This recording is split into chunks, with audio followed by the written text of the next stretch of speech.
بسم اللہ الرحمن الرحیم۔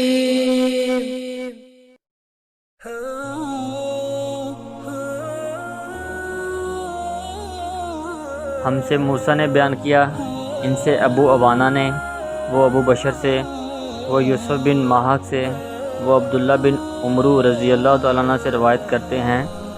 وہ کہتے ہیں کہ ایک مرتبہ رسول اللہ صلی اللہ علیہ وآلہ وسلم ایک سفر میں ہم سے پیچھے رہ گئے، پھر تھوڑی دیر بعد آپ صلی اللہ علیہ وآلہ وسلم نے ہم کو پا لیا اور عصر کا وقت آ پہنچا۔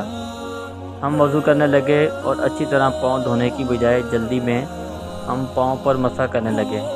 آپ صلی اللہ علیہ وآلہ وسلم نے فرمایا، وَيْلًا لِلْعَقَابَ مِنَ النَّارِ، ایڑیوں کے لیے آگ کا عذاب ہے۔ 2 مرتبہ یا 3 مرتبہ فرمایا۔